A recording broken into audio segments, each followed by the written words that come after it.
बेहद की परम शांति सोचो, बोलो परम शांति मिल जाएगी।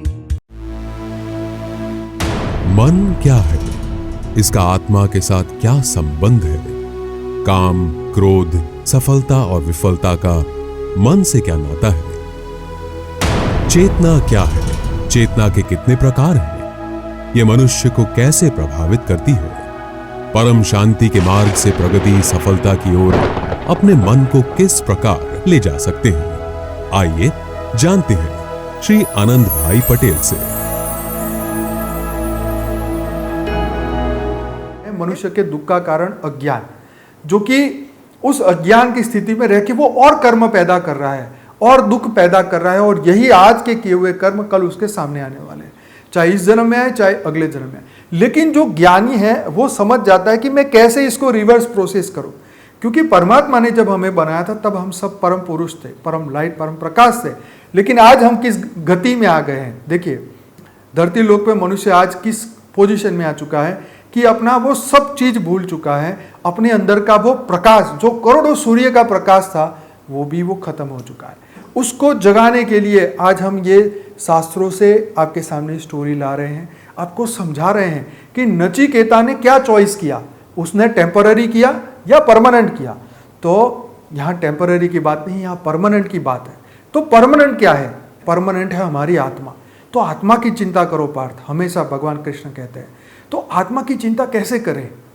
तो आत्मा की शुद्धि के लिए, आत्मा की पावर बढ़ाने के बारे में, मन को शुद्ध करने के बारे में, कारण कोश को, सूक्ष्म शरीर, स्थूल शरीर, कारण शरीर, महाकारण शरीर के बारे में जानिए कि सूक्ष्म शरीर क्या है, कारण शरीर क्या है, महाकारण शरीर क्या है, किस प्रकार हम नए जन्म में नया शरीर लेते हैं, लेकिन सूक्ष्म शरीर तो वही पुराना है, कारण शरीर तो वही पुराना है।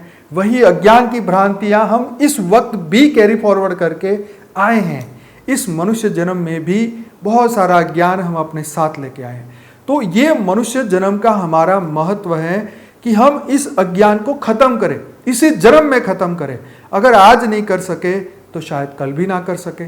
तो आज हमारे हाथ में है, चॉइस हमारे हाथ में है, जागृति हमारे हाथ में है, क्या करना क्या ना करना हमारे हाथ में है। हमारे बहुत सारे क्वेश्चन हमारे सामने आते हैं। कल एक हमारे मित्र का क्वेश्चन आया कि हम कहते हैं कि जो होता है भगवान करने वाला है, तो इसमें हम करते क्या है? अगर हमारा अच्छा होता है तो भी कहते चलो भगवान ने किया, हमारा बुरा होता है तो भी हम कहते हैं भगवान ने किया। तो हमारे करने का मतलब क्या है? क्या वाकई में जो हम कर रहे हैं उसकी पूरी जवाबदारी भगवान की है?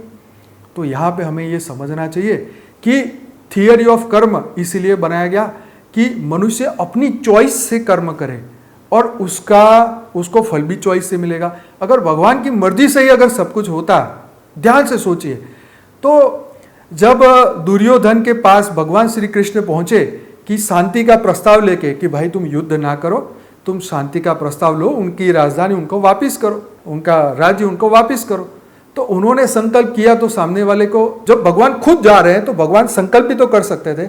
दुर्योधन उस संकल्प पकड़ के बोल देता ठीक है भगवान आप पकड़ लो, आपका राज्य पकड़ो, मुझे कोई दिक्कत नहीं है, मैं देने को तैयार हूं। लेकिन उसने अपनी फ्री विल से युद्ध किया, भगवान की बात को भी उसने काट दिया। तो मतलब क्या है कि फ्री विल सबके पास है, छोटे से छोटे जीव के पास भी फ्री विल है। अगर आप किसी जानवर का रास्ता रोकते हो तो वो दूसरे रास्ते से बाहर जाने की कोशिश करता है। तो मनुष्य के पास फ्री विल है, उसी के कर्म के अनुसार वो फल भी भुगतता है। भगवान का कार्य, जब हमारे को कोई बात समझ नहीं आती, हम किसी को सांत्वना देने के लिए ये शब्द बोल सकते हैं। मान लीजिए किसी व्यक्ति की एक्सीडेंट से डेथ हो गई, हम उनके घर जाते हैं, ठीक है, तो हम उनको सांत्वना देने के लिए कहते हैं कि भाई चलो जो हुआ भगवान की इच्छा से हुआ। क्यों? क्योंकि उस वक्त उसको वही चीज शांति देगी। हम ये तो नहीं कह सकते ना कि इससे बुरे कर्म किए हो गए इसलिए वो ऐसा मरा, ऐसा तो नहीं कह सकते। इसीलिए हम कहते हैं कि जो होता है भगवान की इच्छा से होता है, क्योंकि कोई अपना बुरा तो क्यों सोचेगा, कोई नहीं सोचता। तो हमारे ही कर्म का फल हमारे सामने आता है, लेकिन हम वो भी भगवान के ऊपर थोपते हैं। हम अपने बुरे कर्म का फल भी भगवान पे थोपते हैं कि भगवान ने मेरे से बुरा कराया, या भगवान नहीं चाहते मेरा अच्छा हो, मेरी तरक्की हो। हम हर बात भगवान पे थोपते हैं, राइट। तो भगवान बोलता है कि ये तुम्हारी किस्मत खाली कोरा कागज है, तुम जो चाहे उसमें लिखो, जो तुम लिखोगे तथास्तु, जो तुम्हें पसंद है तथास्तु। जो तुम चाहोगे तथास्तु। मतलब कर्म का नियम क्लियर कट आपको ये समझा रहा है कि जो तुम चाहते हो वो तुम कर सकते हो। अब एक व्यक्ति, एक भिखारी है जो भीख मांगता रहता है कई जन्मों से, उसके इतने कड़े संस्कार पड़ चुके हैं, अब वो कैसे बदले? क्योंकि जितनी बार जन्म मिलेगा उतनी ही बार वो वही संस्कार के कारण यही लाइन में आएगा। राइट। मैंने अभी एक वीडियो देखा यूट्यूब में कि एक छोटा सा लड़का 11 साल का माँ बाप का घर छोड़ के ट्रेन में बैठ जाता है और एक साधु संत के पास आ जाता है, बोलते हैं महाराज जी मुझे दीक्षा दे दो क्योंकि मैं संन्यास लेना चाहता हूँ। आप सोचिए कि 11 साल के लड़के को क्या पता कि संन्यास क्या है। 11 साल के लड़के को क्या पता। मैं आपको यहाँ ये बताना चाहता हूँ कि वो पूर्व जन्म कैरी करके आया है, वो पूर्व जन्म के संस्कार लेके आया है, इसीलिए वो आगे संन्यास का मार्ग पसंद करता है। जैसे आप जड़ भरत की स्टोरी सुनी होगी, तो जड़ भरत की स्टोरी में शॉर्ट में बताऊं तो यही बताया था कि एक साधु संत थे जिनका नाम जड़ भरत था। तो उनके आश्रम में एक हिरण का छोटा सा बच्चा खेलता खेलता आता है और वो उनका ध्यान रखते रखते उनसे इतना उससे मोह हो जाता है कि जब वो साधु संत का जब मृत्यु का समय आता है तो उनके मन में एक ही चिंता आती है कि मेरे इस हिरण के बच्चे का क्या होगा, मैं तो चला जाऊंगा। तो अंत मते सो गति, मृत्यु के समय पे उसकी ही चिंता के कारण उसको फिर हिरण की योनि में जाना पड़ता है, जो कि हमारे कर्म का नियम है, जो कि थियोरी ऑफ कर्मा है, जो शास्त्र में बताया गया है। और उसी तरीके से अगले जन्म में उनको हिरण बनना पड़ा। अब उनके पुण्य कर्मों के कारण जब वो हिरण बने तब उनको ये पता चला कि अरे मैं तो इतनी श्रेष्ठ योनि में था, मैं तो जगत कल्याण का कार्य कर रहा था, लेकिन ये हिरण के मोह में आके जो है मुझे इस योनि में आना पड़ा। जैसे ही वो कर्म बंधन पूरा हुआ तुरंत उनको नया जन्म मनुष्य का मिला। और जब उनका मनुष्य का जन्म उनको मिला, तुरंत ही जैसे ही उनको धरती लोक की बातें समझ में आने लगी, तुरंत ही वो घर बार छोड़ के, माँ बाप को छोड़ के फिर वापस अपने सन्यास लेके वो चले गए सन्यास के मार्ग पे। तो उनके अंदर ऐसा क्यों हुआ कि वो फिर वापस सन्यासी बन गए? तो उनके जो स्वभाव, जो संस्कार थे, वो फिर उनके इमर्ज हो गए कि मैं तो इस दुनिया में फंसने के लिए नहीं आया हूँ, मैं मोह माया के लिए यहाँ पे नहीं आया हूँ। तो इसीलिए उन्होंने जन्मते ही माँ बाप सबको छोड़ के जो है वो अपने ध्यान के मार्ग पे, योग के मार्ग पे, मोक्ष के मार्ग पे, तो यहाँ पे निकल के आता है मोक्ष का मार्ग। राइट। तो मन ही मोक्ष का कारण है और मन ही बंधन का कारण है। आप देखिए इस जीवन में हम बंधते कहाँ हैं, हम किसके कारण बनते हैं? भगवान भी मोह के बंधनों में बन जाते हैं। भगवान भी माखन देख के गोपियों के झांसे में आ जाते हैं कि वो माखन खिलाएंगे और भगवान जो है उनके पास चले आएंगे। तो कहने का मकसद ये था कि ये भगवान की लीलाएं हैं। हम उनको ये नहीं कह सकते कि वो भगवान थे, वो बहुत सारी लीलाएं करते हैं, पर उनकी लीला हम समझ नहीं सकते। कोई कहते हैं कि वो भगवान होते हुए इतनी सारी रानियां, ऐसा कैसे? तो ये उनकी लीलाएं थी, उसके बारे में हम नहीं ज़्यादा सोचते हैं क्योंकि ये हमारे बुद्धि से, तर्क से परे की बातें हैं। मैं आपको पूर्व समय की बात करूं तो जापान क्या बोलते हैं, चाइना में 2000 साल पहले भी लाख लाख रानियां थी। बोलो, हमारे शास्त्रों में लिखा है कि एक राजा हुए, उनके करोड़ों बीवियां होते हुए भी, करोड़ों रानियां होते हुए भी उनको पुत्र की प्राप्ति नहीं हुई। तो ऐसी कहानियां ढेर है। आपको समझाने का मकसद यहाँ कर्म की थियरी को समझाना है, आपके अपने अंदर के अज्ञान को खत्म करना है। अगर आप अपने अज्ञान को खत्म नहीं करोगे तो बार बार आप लोगों पे ब्लेम करते रहोगे, तेरे कारण ऐसा हुआ, तेरा मुंह देखा था इसीलिए ऐसा हुआ, तू जब से मेरे घर में आया तब से ये ऐसी चीजें हो रही है। लेकिन होता इसीलिए है हमारे ही कर्म। हमारे जितने भी रिश्तेदार हैं, जो ब्लड रिलेटिव है, वही सुख और दुख के साथी है। उन्हीं से हम सुख प्राप्त करते हैं, उन्हीं से हम दुख प्राप्त करते हैं। लेकिन हमारे कर्म के अनुसार ही वो हमसे डील करते हैं। जैसे एक बाप के दो बेटे हैं, एक उनको बहुत प्रेम करता है और एक उनको प्रेम नहीं करता। तो कारण क्या है? कर्म का बंधन। पिछले जन्मों में जब वो बाप बेटे, जब रियल में बेटा बाप होगा और बाप बेटा होगा, तब उनके कुछ ऐसे कर्म बने होंगे। इस कारण आज समाज में ये चीजें हमें देखने को मिलती है। पर हमें ये समझना चाहिए कि ठीक है, जो हो रहा है वो हो रहा है। मैंने कुछ बुरा किया होगा तो आज मेरे साथ बुरा हो रहा है, अगर मैं आज बुरा करूंगा तो कल मेरे साथ होने ही वाला है, इसको कोई नहीं रोक सकता है। तो ये है समझ। ज्ञान हमें ये समझ देता है कि हम हर चीज के रिस्पॉन्सिबल है। अगर मैं आज अमीर हूं तो भी, अगर मैं गरीब हूं तो भी, अगर मैं कुछ करूंगा तो भी, कुछ नहीं करूंगा तो भी। तो हमें करना क्या है? हमें रास्ता ही नहीं पता, हमें रास्ता ढूंढना है। हमारे जीवन का लक्ष्य क्या है? हाँ, लक्ष्य के ऊपर कोई बात नहीं करता है। बस जीवन जीते रहो, जीते रहो, जीते रहो, जीते रहो। उस दिन मैंने आपको बात बताई थी मदालसा की स्टोरी। मैंने उस कैरेक्टर का नाम नहीं दिया था, लेकिन आज फिर से बता रहा हूं कि वो मदालसा करके कैरेक्टर हमारे शास्त्रों में आता है, जो कि ब्रह्मज्ञानी लेडी थी, एक ऐसी औरत जो ब्रह्मज्ञानी थी। तो मदालसा ने अपने बच्चों को पैदा होते ही उनको ब्रह्म ज्ञान दिया, उनको बचपन में बताया कि तुम ब्रह्म समान हो, तुम यहां मरने के लिए नहीं हुए हो, तुम तो ज्ञानी हो, तुम तो ब्रह्म हो, ब्रह्म समान हो। और बचपन से ही उनको गर्भ में ब्रह्म ज्ञान दिया, और जैसे ही वो बच्चे पैदा हुए ब्रह्म ज्ञानी बने और मोक्ष को प्राप्त किया और ब्रह्मलोक में चले गए। तो उनके पतिदेव ने कहा कि एक बच्चा तो छोड़ो जो राज्य को संभाल सके। तो एक उनका बेटा था, उनको ब्रह्म ज्ञान नहीं दिया, लेकिन आखिर में उनको ये रास्ता बता के गए कि इस तरीके से तुम ब्रह्म ज्ञान प्राप्त करना और अपने राज्य को आगे देके फिर चले जाना। तो उसको भी अंत में ब्रह्म ज्ञान हुआ। तो ब्रह्म ज्ञान का मकसद यहाँ पे ये है कि जीवन मुक्त होना, जो तुम ऑलरेडी हो। हमें ये यकीन नहीं होता कि यार ये कैसे हो सकता है, मैं कैसे हो सकता हूँ ब्रह्म ज्ञानी, या मैं ब्रह्म स्वरूप कैसे हो सकता हूँ, मैं तो रोज इतना बुरा बोलता हूँ, मैं तो रोज बुरा इतना करता हूँ, मैं कैसे ब्रह्म हो सकता हूँ, मैं किस तरीके से, मैं उस ब्रह्म का अंश कैसे हो सकता हूँ। मतलब मन हमारा मानने को तैयार नहीं होता, क्योंकि हमारे कर्म की पूरी कैसेट हमारे भीतर है, और वही मन जो हमें मानने को मजबूर नहीं कर। लेकिन आत्मज्ञान जब हमारे अंदर आता है कि मन और आत्मा ये अलग है। कई लोग समझ लेते हैं कि मन ही सब कुछ है, बस मन को जो करे वो करे जाओ, करे जाओ, करे जाओ। तो मन जो है, मन के करे करोगे तो फिर तो उसके कर्म भोगतने ही पड़ेंगे। तो आपको ये समझना है कि मन को एनर्जी कहाँ मिलती है। आत्मा से मन बनता है, आत्मा से मनोमय शरीर बनता है, आत्मा से मनोमय कोष बनते हैं। तो सोर्स क्या है? आत्मा। आत्मामय से मन, बुद्धि और संस्कार बने। तो जब हम निराकारी थे, क्योंकि हर मनुष्य जो साकार में दिख रहा है, साकार मतलब 5 तत्व, लेकिन 5 तत्व से पहले वो आकारी रूप में था, और आकार से भी पहले वो निराकारी था। तो 3 रूप है, निराकारी, आकारी और साकारी। तो जब निराकारी रूप हम थे तब हम ब्रह्म स्वरूप ही थे। लेकिन जब हमने एक से अनेक होने का संकल्प किया, हमने अपनी रचना करने का संकल्प किया, तब हम आकारी रूप में आए और एक अपने अंदर से वो एनर्जी निकाली, जिसको कहते हैं पुरुष और प्रकृति। और पुरुष और प्रकृति अलग हुए, उसके बाद से ये चीजें। तो हमारा एक बहुत ही सुंदर वीडियो है, वो वीडियो में मैंने बापूजी से, हमारे फादर जो हैं बापूजी दशरथ भाई पटेल, हमने उनको एक क्वेश्चन पूछा कि बापूजी ये पति पत्नी के 7 जन्मों का रहस्य वाली जो बात है, क्या पति पत्नी के पिछले जन्म में कोई कनेक्शन होते हैं? क्या कोई कर्म बंधन ऐसे हैं कि पति पत्नी फिर धरती पे आते हैं, फिर उनके बीच में ये कर्म बंधन होते हैं? तो बापूजी ने बड़े सुंदर तरीके से उसको एक्सप्लेन किया।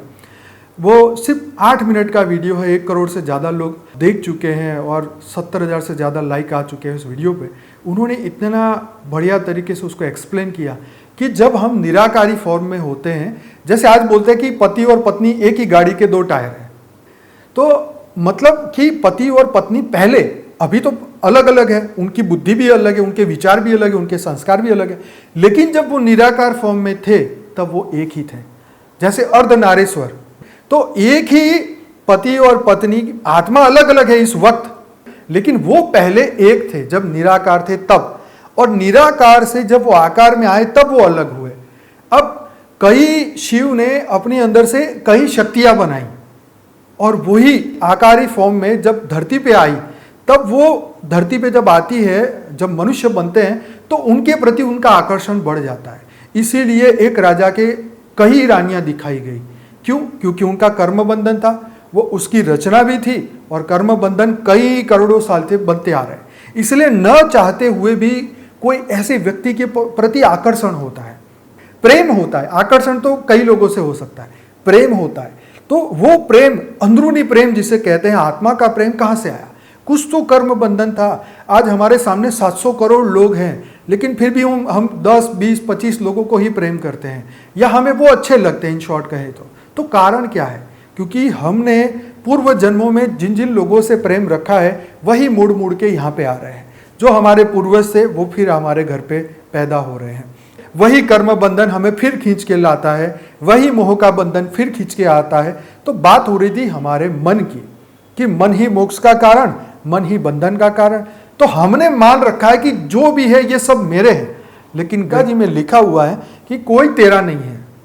जैसे ही ये तेरे प्राण शरीर से अलग हुए, राइट, तेरे देह के सर्व संबंध खत्म हुए, फिर सब उसको आत्मा के फॉर्म पे ही संबोधित करेंगे। अरे वो व्यक्ति तो ऐसा था, वो व्यक्ति खत्म हो गया, अरे वो तो आत्मा बहुत अच्छी थी, वो तो बड़ी ज्ञानी थी, बड़ी योगी थी, ये थी वो थी। शरीर तो खत्म हो गया। जब शरीर ही खत्म हो गया तो बंधन खत्म हो गया। जब अर्जुन अपने परदादा को युद्ध में लड़ने के लिए मना कर रहे थे, तब भगवान ने बताया कि तेरे पूर्व जन्म के माता पिता कहाँ गए, तुझे याद है क्या? तू उसके लिए तूने कभी शोक किया? तेरे करोड़ों जन्म के अनंत माँ बाप हो गए, अनंत भाई बहन हो गए, सब कुछ हो गया, क्या तुझे याद है? क्या वो लोग आज भी तेरे मरने का शोक कर रहे हैं क्योंकि तू नया जन्म लिया है? क्या तुझे पता है कि वो आज कहाँ है? तो ये भगवान ने बताया कि तू अकेला है, ये सोल जर्नी है, ये अकेली जर्नी हर एक को करनी है। ये सब हमारे साथी है, डेफिनेटली हमें हेल्पफुल होते हैं, यस हमें आगे बढ़ाते हैं, नीचे भी गिराते हैं। लेकिन हम जब सोल जर्नी करते हैं तो हम अकेले ही करते हैं। जब हम शिव से जीव बने तो हम अपनी चॉइस से बने हैं, किसी ने गिराया नहीं है। आज एक व्यक्ति, आज आप देखते हैं कि लारी चलाने वाले का लड़का भी बड़ी बड़ी आईपीएस ऑफिसर बन जाता है, सीए, बड़ी बड़ी डिग्रियां प्राप्त करता है, तो वो अपनी मेहनत से करता है, अपनी चॉइस से करता है। ऐसे ही मनुष्य धरती पर रह के ब्रह्म ज्ञान भी अपने चॉइस से कर सकता है, अगर ये जीवन और मृत्यु से मुक्त होना चाहे तो। क्योंकि जब शंकराचार्य का एक बहुत बढ़िया लाइन है कि जगत मिथ्या और ब्रह्म सत्य, तो जब हम ये बात को सुनते हैं तो हमें समझ में आता है कि ये जगत मिथ्या है, ब्रह्म ही सत्य है। क्यों सत्य है? क्योंकि जब कुछ भी नहीं था तब वही ब्रह्म।